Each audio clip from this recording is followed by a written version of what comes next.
सुनिए, मेरा नाम रोहन है। क्या आप मुझे बता सकती हैं कि आप कंप्यूटर से कौन कौन सी सेवाएं प्रदान करती हैं? हाँ बिल्कुल, मेरा नाम गीता है और जैसा कि आप देख रहे हैं कि मेरे पास इंटरनेट सुविधा युक्त एक कंप्यूटर है, जिसके जरिए मैं विभिन्न सेवाएं जैसे रेल टिकट की बुकिंग, विभिन्न प्रकार की सूचनाएं जानने में, बिजली व मोबाइल फोन के बिलों का भुगतान, बैंक से लेन देन, पैन कार्ड, पासपोर्ट का आवेदन आदि आदि सुविधाएं प्राप्त करा सकती हूँ। अच्छा, इसका मतलब मेरे गाँव वालों को इन कामों के लिए शहर जाने की जरूरत नहीं है? नहीं, बिल्कुल नहीं। यदि गांव में इंटरनेट युक्त कंप्यूटर सुविधा उपलब्ध है, तो गांव वालों को इन सुविधाओं को प्राप्त करने हेतु शहर जाने की आवश्यकता नहीं है। अरे, ये तो बहुत ही अच्छा है। मुझे पूरा विश्वास है कि यह सब जानकर गांव वाले भी मेरी तरह बहुत प्रसन्न होंगे। हाँ बिल्कुल, आप इन्हें गांव वालों को अवश्य बताइए। सुनिए, मेरा नाम राम प्रसाद है। आप कौन कौन सी ऑनलाइन सेवाएं प्रदान कर सकती हैं? क्या मेरे शहर गए बगैर आप मेरी बिजली बिल का भुगतान यहीं से करवा सकती हैं? मुझे यात्रा करने में बड़ी तकलीफ होती है। हाँ बिल्कुल, आप इतनी दूर गए बगैर अपना बिजली का बिल भुगतान यहीं से कर सकते हैं। ऐसा है तो ये मेरे लिए बहुत ही सुविधाजनक होगा। क्या आप कंप्यूटर के जरिए फसल के बाजारू भाव भी बता सकती हैं? हाँ बिल्कुल, मैं कंप्यूटर पर इंटरनेट के जरिए वर्तमान में फसल के भाव भी बता सकती हूँ। यह तो आश्चर्यजनक है कि हम ये सारी सुविधाएं गांव में भी प्राप्त कर सकते हैं। हाँ, इंटरनेट के जरिए ये सभी सुविधाएं आप अपने गांव में ही प्राप्त कर सकते हैं। मैंने सुना है कि आजकल इंटरनेट की सुविधा मोबाइल फोन पर भी उपलब्ध है। क्या ये सत्य है? हाँ रोहन, न केवल मोबाइल फोन बल्कि आजकल लोग स्मार्टफोन अथवा टैबलेट पर भी इंटरनेट कनेक्शन का उपयोग बहुत सारे कामों के लिए करते हैं।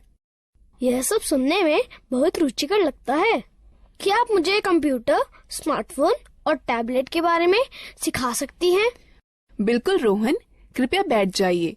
मैं आपको कंप्यूटर, स्मार्टफोन और टैबलेट के बारे में और अधिक बताती हूँ। बाकी आप लोग भी बैठ जाइए, जिससे मैं आप सभी को डिजिटल यंत्रों के बारे में और अधिक बता सकूं। सबसे पहले हम यह सीखते हैं कि कंप्यूटर क्या है। कंप्यूटर एक इलेक्ट्रॉनिक यंत्र है जिसका उपयोग आंकड़ों व सूचनाओं के संकलन व प्रसंस्करण के लिए किया जाता है। हम कंप्यूटर से क्या क्या कर सकते हैं?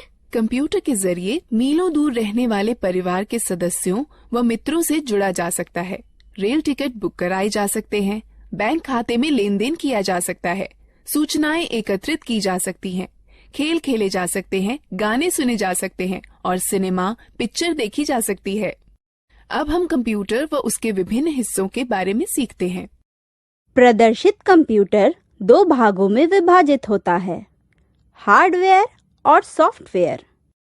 कंप्यूटर व उससे जुड़े सभी उपकरणों को हार्डवेयर कहते हैं। किसी कार्य को पूरा करने के लिए कंप्यूटर निर्देशों की जिन समूह या समूहों का पालन करता है, उन्हें सॉफ्टवेयर कहते हैं। आपका मतलब है कि स्क्रीन पर दिखने वाले सभी आइकन्स सॉफ्टवेयर होते हैं?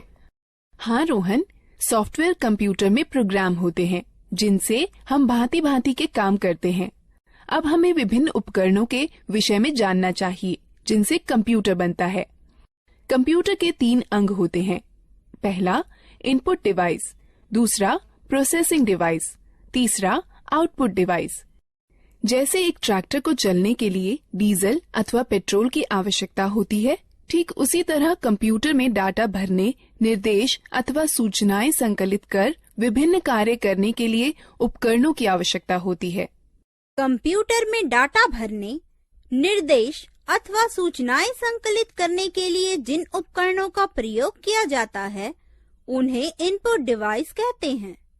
इन चित्रों को देखो, ये कुछ इनपुट डिवाइसें हैं जिनका प्रयोग कंप्यूटर में होता है। ये इनपुट डिवाइस निम्न हैं: pen drive, mouse, keyboard, CD, microphone.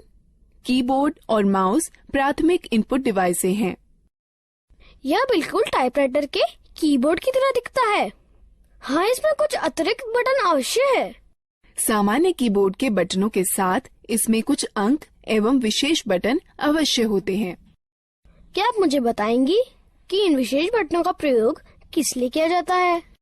अंक बटनों की सहायता से कैलकुलेटर की भांति कंप्यूटर में अंक भरे जाते हैं। नेविगेशनल बटन मार्गदर्शक बटन होते हैं जो मॉनिटर पर पेज देखने में सहायक होते हैं। प्रोग्राम में पेज अप बटन विषय के दिखने वाले भाग और कर्सर को स्क्रीन पर आगे बढ़ाता है। प्रोग्राम में पेज डाउन बटन विषय के दिखने वाले भाग और कर्सर को स्क्रीन पर पीछे करता है। प्रोग्राम में होम बटन कर्सर को विषय के आरंभ में ले जाता है। प्रोग्राम में एंड बटन कर्सर को विषय के अंतिम लाइन में ले जाता है। प्रोग्राम में ये तीनों बटन संपादन बटन कहे जाते हैं जो कंप्यूटर में पठनीय विषय में संशोधन करने में सहायक होते हैं। ज्यादातर लेख संपादन प्रोग्रामों इंसर्ट बटन का प्रयोग किसी लेख में शब्दों को भरने और लिखावट पर शब्दों के पुनर्लेखन में होता है। डिलीट बटन लेख संपादन प्रोग्रामों में एक एक कर अक्षर दाईं ओर मिटाता है।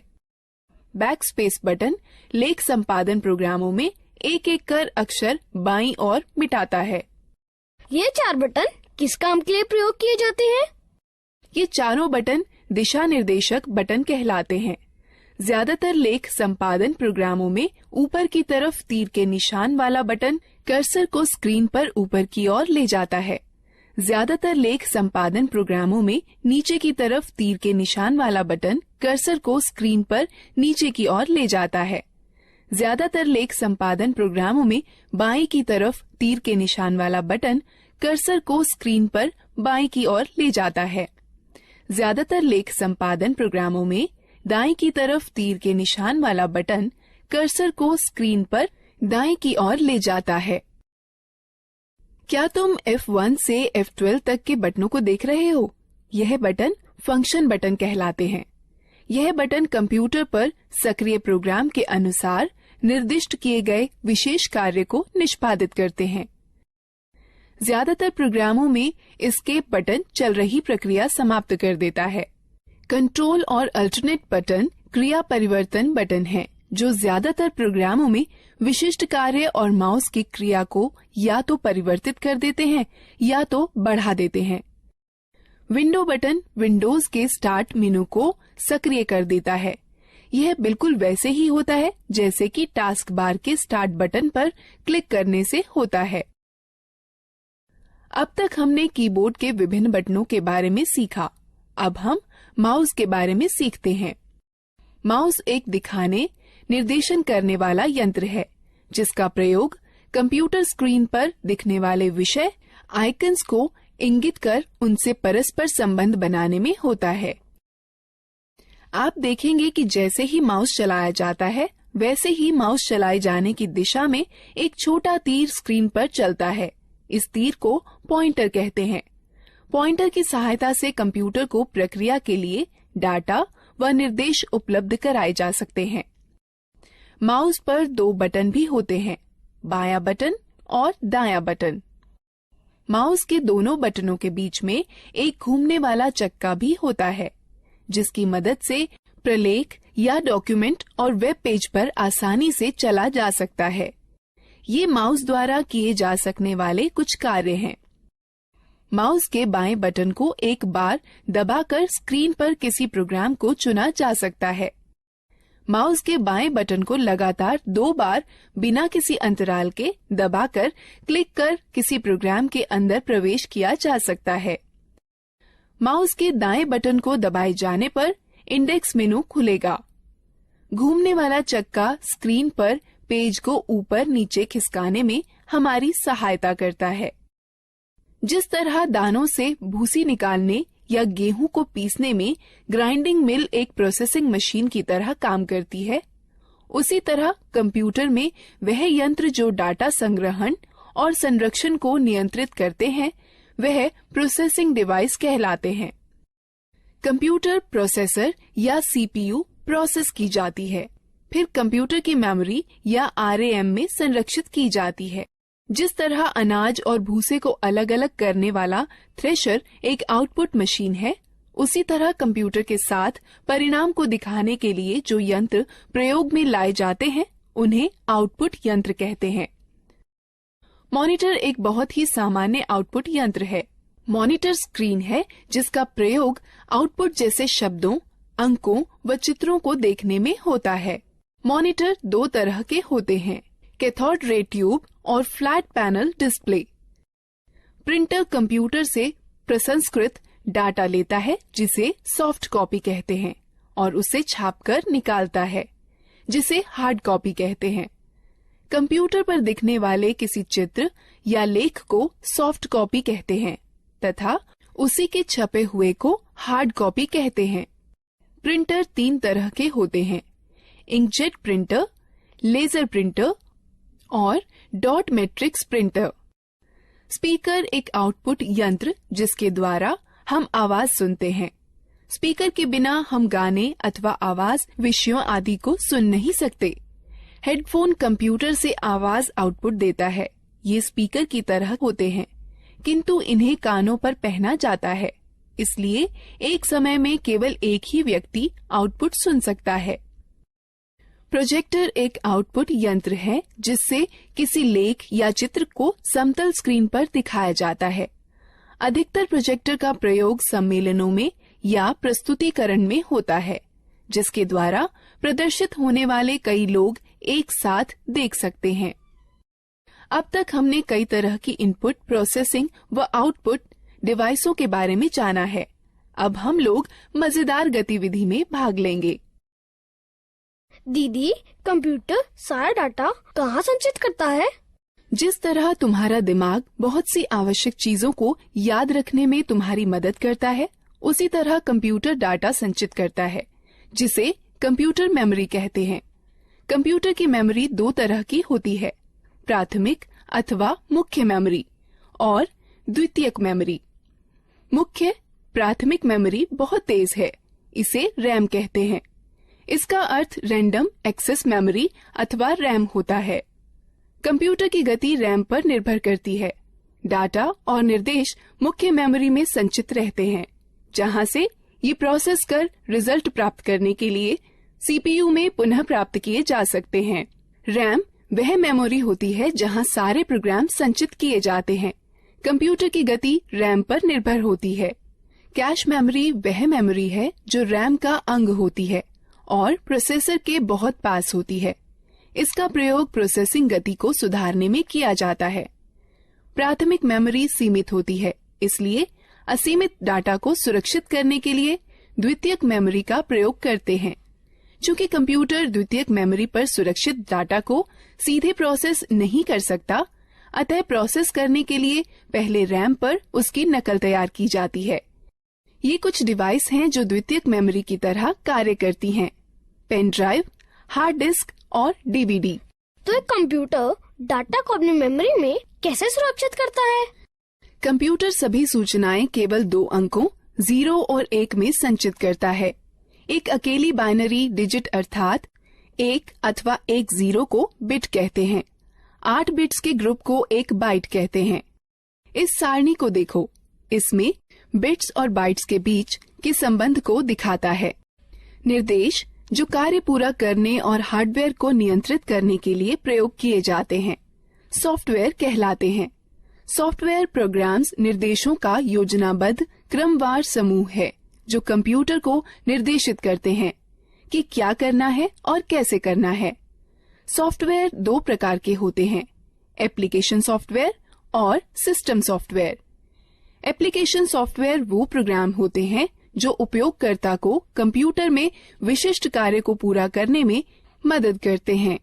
माइक्रोसॉफ्ट वर्ड और open office draw application software के उदाहरण हैं, जो प्रोग्राम कंप्यूटर हार्डवेयर से सीधे जुड़े होते हैं। सिस्टम सॉफ्टवेयर कहलाते हैं। कंप्यूटर चलाने के लिए आपको एक ऑपरेटिंग सिस्टम की आवश्यकता होती है, जो एक सिस्टम सॉफ्टवेयर है। हमारे आगे बढ़ने से पहले इस एक्टिविटी में भाग लेते हैं। गीता, ये सब रुचिकर है। मैंने पहले कभी भी कंप्यूटर नहीं चलाया है। क्या तुम मुझे बता सकती हो कि कंप्यूटर कैसे स्थापित किया जाता है और कैसे चलाया जाता है? अवश्य चाचा, मैं सब कुछ समझा दूंगी। सबसे पहले मैं आपको कंप्यूटर के विभिन्न अंगों से परिचित कराती हूँ। यह मॉनिटर है। यह टेलीविजन की तरह है और इसकी स्क्रीन पर आउटपुट देखा जाता है। यह सिस्टम बॉक्स है। इसमें सेंट्रल प्रोसेसिंग यूनिट अर्थात सीपीयू होता है। यह सीपीयू ही कंप्यूटर का मुख्य दिमाग होता है। यह कीबोर्ड और माउस हैं। यह दोनों इनपुट डिवाइस हैं, जिसके द्वारा कंप्यूटर में डाटा भरा जाता है। कंप्यूटर को जोड़ने के लिए सबसे पहले उसे मेज पर रखिए। तब सिस्टम बॉक्स के बगल में मॉनिटर रखिए। सिस्टम बॉक्स के पीछे का भाग देखिए। इसमें विभिन्न डिवाइसें जोड़ने के लिए खांचे बने हैं, जिन्हें पोर्ट कहते हैं। अब इस तरह से मॉनिटर सिस्टम से जोड़ा जाता है। सिस्टम बॉक्स वीडियो पोर्ट को वीजीए पोर्ट कहते हैं। इससे मॉनिटर को जोड़ने वाले तार को वीजीए केबल कहते हैं। वीजीए केबल के एक सिरे को सिस्टम के वीजीए पोर्ट से तथा दूसरे को मॉनिटर से जोड़ा जाता है। कीबोर्ड दो प्रकार के कनेक्टर वाले होते हैं, PS2 कनेक्टर अथवा USB कनेक्टर। कीबोर्ड को कनेक्ट करने के लिए उसके कनेक्टर को सिस्टम के उपयुक्त पोर्ट में जोड़ा जाता है। माउस 3 प्रकार के कनेक्टर वाले होते हैं, PS2 कनेक्टर, USB कनेक्टर अथवा सीरियल कनेक्टर।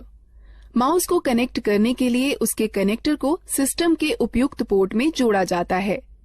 उसी तरह यदि आप प्रिंटर को जोड़ना चाहते हैं तो उसके कनेक्टर, जो इन दो में से किसी एक प्रकार का हो सकता है, समानांतर पोर्ट अथवा USB पोर्ट को सिस्टम के उपयुक्त पोर्ट में जोड़ दें। अब हम कंप्यूटर को बिजली के मेन बोर्ड से कैसे जोड़ सकते हैं? कंप्यूटर 2 बिजली सप्लाई के तारों के साथ आता है। एक बिजली सप्लाई तार को सिस्टम यूनिट के बिजली सप्लाई प्लग में तथा दूसरे तार को मॉनिटर के पोर्ट से प्लग करें। उसके बाद दोनों तारों को बिजली के पोर्ट से या UPS से जोड़ें। क्या आप हमें दिखा सकती हैं कि कंप्यूटर को कैसे जोड़ते हैं? बिल्कुल। कंप्यूटर चालू करने के लिए निम्न कार्यवाहियों का अनुसरण करें। पहले सिस्टम यूनिट व मॉनिटर दोनों की बिजली सप्लाई चालू करें। तब सिस्टम यूनिट का पावर बटन दबाकर उसे चालू करें व मॉनिटर का पावर बटन दबाकर उसे चालू करें। अब कुछ क्षण इंतजार करें और देखें कि मॉनिटर पर डिस्प्ले आने लगा है। इसे बूट स्क्रीन कहते हैं। धीरे धीरे सभी सॉफ्टवेयर लोड हो जाएं तो कंप्यूटर प्रयोग के लिए तैयार है। धन्यवाद गीता। पहली बार न केवल कंप्यूटर को देखा है बल्कि उसे चालू करना भी सीखा है। हाँ, कंप्यूटर के विषय में यह सब बताने के लिए धन्यवाद दीदी। अब क्या आप हमें मोबाइल फोन व टैबलेट के बारे में भी बता देंगी? बिल्कुल रोहन, मैं तुम्हें सिखाऊंगी कि मोबाइल फोन व टैबलेट कैसे चलाते हैं। हाँ, मैं भी इन चीजों के बारे में सीखना चाहता हूँ। पहले हम मोबाइल फोन व टैबलेट के विभिन्न अंगों, कार्यों व उपयोगों के बारे में जानते हैं। जैसे आप जानते हैं कि बेसिक मोबाइल फोन एक ऐसा यंत्र है जिससे आप कॉल कर सकते हैं, कॉल प्राप्त कर सकते हैं व मैसेज लिखकर भेज सकते हैं व प्राप्त कर सकते हैं। आधुनिक मोबाइल फोनों में कई तरह की विशेषताएं होती हैं, जैसा कि इंटरनेट, खेल, कैमरा, वीडियो गेम और मार्ग निर्देशन प्रणाली। यह फोन स्मार्टफोन कहलाते हैं। कुछ मोबाइल फोनों में 2-2 सिम कार्ड एक साथ ही फिट हो जाते हैं। इन्हें डुअल सिम फोन कहते हैं। फोन के विभिन्न अंगों को देखें।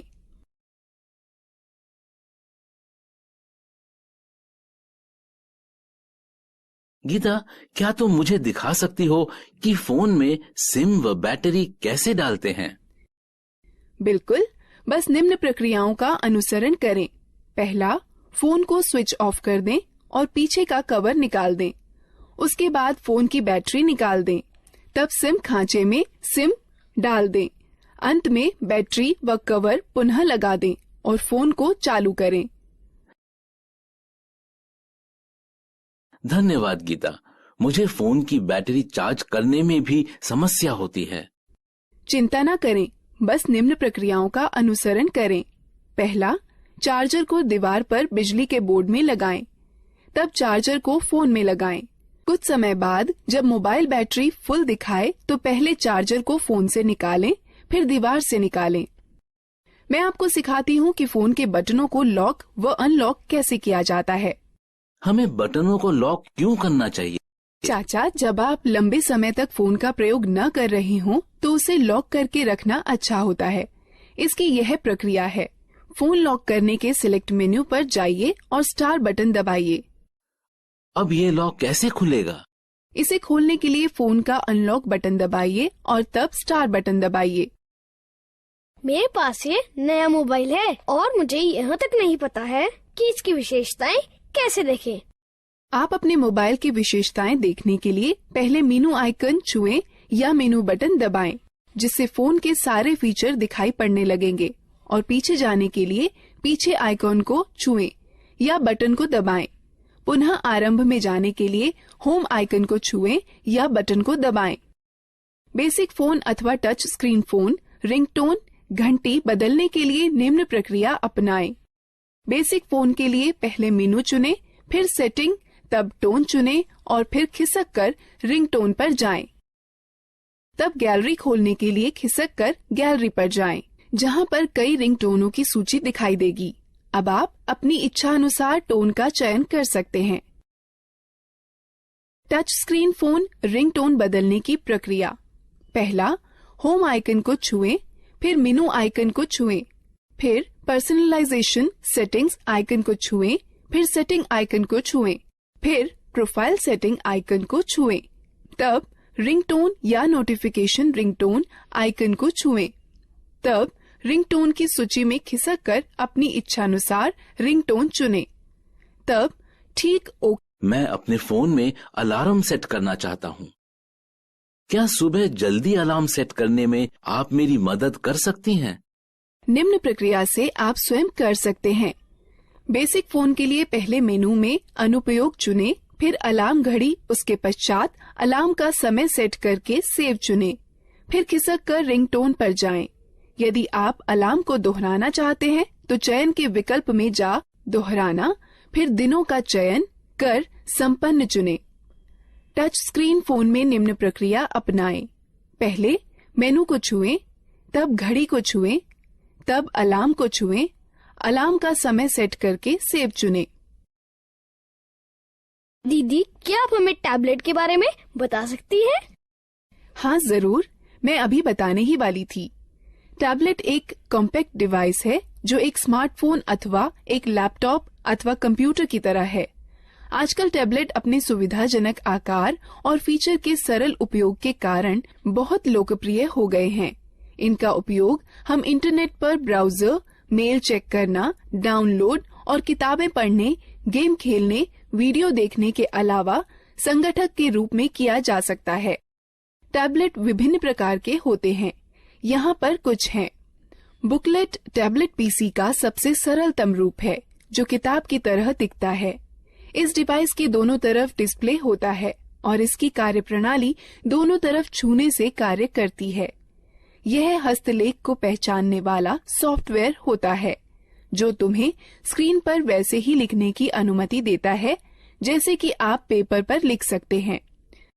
स्लेट सबसे साधारण और सबसे ज्यादा पाया जाने वाला टैबलेट पीसी है, जो अधिकतर मनोरंजन के लिए, फिल्म देखने के लिए, इंटरनेट चलाने के लिए, वीडियो देखने, वीडियो कॉल करने और दोस्तों के साथ चैट करने के लिए प्रयोग किया जाता है। कन्वर्टेबल टैबलेट लगभग पारंपरिक लैपटॉपों की तरह के ही होते हैं। इसमें बस एक बड़ा फर्क यह होता है कि इनसे टच स्क्रीन डिस्प्ले होता है, जिसे 180 डिग्री तक घुमाया भी जा सकता है। हाइब्रिड टैबलेट में स्लेट और कन्वर्टेबल टैबलेट दोनों की सबसे अच्छी विशेषताएं सम्मिलित होती हैं।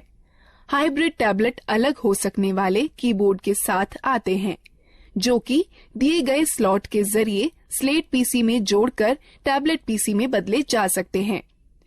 एक रग्ड टैबलेट उन उपयोगकर्ताओं के लिए अच्छा है जो कठिन वातावरण परिस्थितियों में कार्य करते हैं। इनके अंदर की हार्ड ड्राइव झटकों को सहन करने वाली और इनका सुरक्षात्मक कवच इन्हें काफी टिकाऊ बनाता है। यह एक बात आपके लिए ध्यान में रखना अति आवश्यक है कि प्रथम बार इनका उपयोग करने से पूर्व इनकी बैटरी को कम से कम 6 से 7 घंटे चार्ज करना चाहिए, जब तक कि बैटरी पूर्ण रूप से चार्ज न हो जाए। हम बैटरी कैसे चार्ज करते हैं? इन चरणों का अनुसरण करो। पहला, केबल को चार्जिंग हेड में लगाएं और प्लग को स्टैंडर्ड एसी पावर में लगा दें। डिवाइस अपने आप चार्ज होने लगती है। डिवाइस के पूरा चार्ज होने के बाद चार्जर को प्लग से हटा देना चाहिए। डिवाइस में ऊर्जा संरक्षण हेतु पावर सेव बटन को दबाकर स्क्रीन को बंद किया जा सकता है। स्क्रीन को पुनः चालू करने के लिए यह प्रक्रिया दोबारा करें।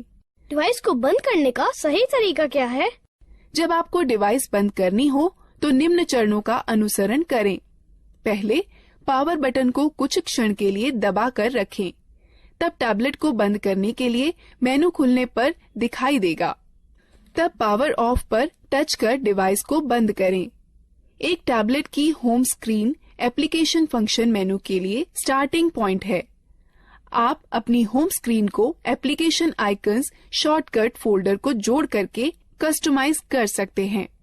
अतिरिक्त डिस्प्ले स्क्रीन के लिए स्क्रीन को दाएं अथवा बाएं खिसकाएं। तो तुमने सीखा कि कैसे लैपटॉप, कंप्यूटर, मोबाइल फोन और टैबलेट को इस्तेमाल करते हैं। अब हम इस प्रक्रिया में भाग लेते हैं।